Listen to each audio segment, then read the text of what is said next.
In this short Learn Electrics video, we'll take a brief look at final and distribution circuits as they apply to electrical installations and the IET wiring regulations. The question that was asked was, why do we have final circuits and then have separate distribution circuits?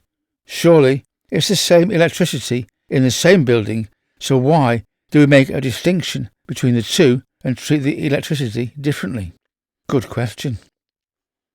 What is the order of play? What are the different electrics then, and in what order do they arrive at the installation? Look at the drawing below. The electricity enters the building. We'll assume a domestic house here, and flows from left to right. The entry point is the cutout fuse, the service head, meter, etc. And this, then, is the definition that we will use. A distribution circuit is any circuit that does not directly supply current using equipment, but instead feeds another distribution board, consumer unit, electrical cabinet or sub-panel. It simply carries power from one distribution point to another distribution point. A final circuit, on the other hand, is the last part of a fixed electrical installation that directly supplies equipment, sockets, lighting, cookers, showers, boilers, etc. Think of it as everything after the consumer unit's protective devices, the MCBs, RCDs, RCBOs, and so on. We've shown a 3-pin socket here to represent a final circuit. Of course, we could have used other things. And appliances, what about them? Are they part of the installation or not? Well, that depends, as we shall see. But think of the appliances as most often being the current using equipment that does not form part of the fixed electrical installation. We can now look in a little more detail at these three areas and look at a few salient points. The service head, metering equipment and consumer unit, then the final circuits, what are they? And then, to round it off, the appliances.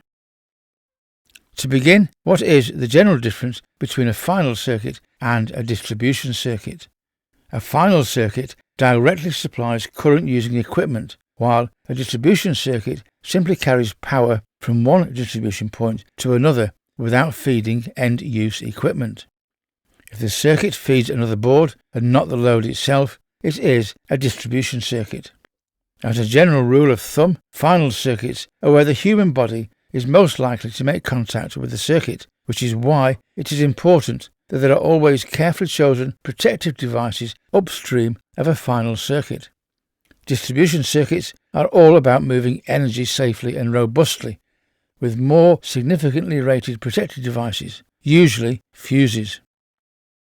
If we start with distribution circuits, the first entry point to the building, what can we say? A distribution circuit is any circuit that does not directly supply current using equipment, but instead feeds another distribution board, consumer unit, cabinet or sub-panel. We say that if the circuit feeds another board and not the load itself, then it is a distribution circuit. And the table below shows some of the typical characteristics that you might expect to meet on a distribution circuit. The list, of course, is not exhaustive. What about final circuits? There's a lot more to be said about them. As we said a moment ago, a final circuit is the last part of the fixed installation that directly supplies equipment, sockets, lights, cookers, showers, boilers, etc. It is everything after the consumer unit's protective devices. Look at this list of general features of a ring final circuit. In a previous video, we talked about why the UK invented them and why we use ring circuits in the UK. They actually had a purpose after World War II. Of course, we can also have radial final circuits, and these actually make up the majority of circuits in a typical domestic property and are used around the world. The fuse sizes and cross-sectional areas here are typical examples. Other sizes can be used if correctly chosen. Then we have lighting circuits in all their glorious combinations, from simple single-way switching through the two-way and then the intermediate switching circuits. Most often, the protective devices for a standard lighting circuit will be a 6 amp rating, sometimes 10 amps, and can even be 16 amps, although personally, for a dwelling, I would by now be considering splitting the circuit into two smaller circuits with their own 6 amp or 10 amp protection. Dedicated fixed appliances can also be part of a final circuit and not just an appliance. Think of cookers and showers. These are always hardwired into the installation. The same with immersion heaters on their own 16 amp circuit with a 13 amp switched FCU. EV chargers too, their own circuit along with the necessary overcurrent protection, RCBO, etc. On the subject of protection, this is very important for all final circuits. If they've been installed correctly in recent years, they will have 30 mA RCD protection, either by RCD or more recently by RCBO. Overload or overcurrent protection is required, as is short circuit protection. As well as adequately sized line and neutral, we should also ensure that the CPC has been chosen correctly and that the bonding, where needed, is adequate. People are more likely to touch a final circuit, so it is them that we are protecting, whereas a distribution circuit is usually out of the way in a cupboard that needs a key or tool to open it. This chart shows some of the features and requirements of some of the typical domestic final circuits that you will encounter. Most should make sense, some will act as a reminder. In particular, look at the entry for lighting. As previously mentioned, a 6 amp breaker is often installed, but can be 10 amp or even 16 amp. But consider the modern LED lights that are now the norm, even commercially and industrially, in lots of places. After all, factories have offices too, and they do want to save money. With the low wattage, the low current demand, it's often almost impossible to get anywhere near a 6 amp loading for a lighting circuit. Even 8 or 10 average LED lights will barely consume a couple of amps. As the notes at the bottom tell us, a 30 mA RCD or RCBO is now required for all these circuits if they are new or extended circuits, and a 30 mA RCD RCBO is a recommended improvement for older circuits that have been unaltered and still comply to their original wiring regulations in pre-RCD days. Which brings us to the question of why final circuits matter. What makes a distinction between final and distribution circuits? We're protecting people and property here, so protection from shock currents, from overloads and fire do matter. Correctly designed and built, these final circuits will ensure that there are enough sockets in any given area and that they will be correctly loaded when in use. Also consider future extensions to the circuits and compliance with the IET Wiring Regulations. Some final circuits are dedicated to just one load, the cooker for example, the electric vehicle charger, the shower and so on. What are some important comparisons?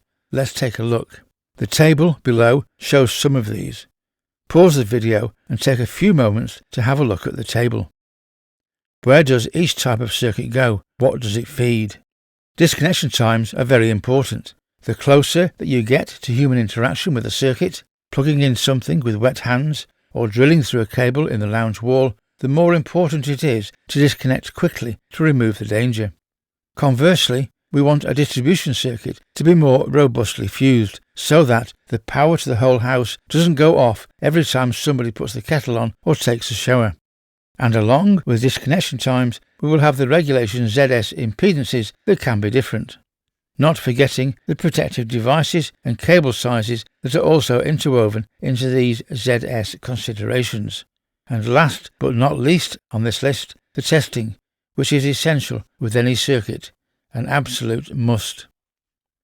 No, we haven't forgotten appliances. What is an appliance? Is there an easy way to decide between appliance types? When are they part of the installation? When are they, well, just an appliance? Here's an easy way to see the differences. Consider first the electrical installation. This will include anything that is fixed to the building and forms part of the permanent wiring system. The consumer unit, the actual fixed wiring, the sockets and light fittings, and the shower screwed to the wall, the cooker and control panel too, and much more. All those other fixed or built-in appliances and kitchen equipment. An easy way to decide then is If you move house and it stays behind, then it is part of the installation. And now consider the simple appliance, the current using equipment or appliances, the devices that are portable or semi-portable. They use electricity in order to work, but are not part of the actual installation itself. Think about televisions, CD players, etc. The kettle, toaster or food mixer, for example, or the washing machine, dishwasher, tumble dryer. And not forgetting those essential plug-in phone chargers and lamps that are plugged into sockets. Look at it this way. If you can freely move it from room to room, unplug it and walk away with it, and the installation is unaffected, then it is an appliance. We can have a brief recap, starting from the incomer at the left-hand side. We have a distribution circuit. This is any circuit that does not directly supply current using equipment, but instead feeds another distribution board, panel or electrical cabinet. It simply carries power from one distribution point to another distribution point. A final circuit is the last part of a fixed electrical installation that directly supplies equipment, sockets, cookers, showers, boilers, etc. Think of it as everything after the consumer unit's protective devices. Appliances are current using equipment or devices.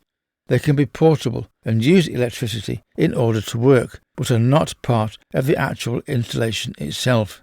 Other equipment will be fixed appliances and are part of the electrical installation. I hope you found this video informative and that it has helped you.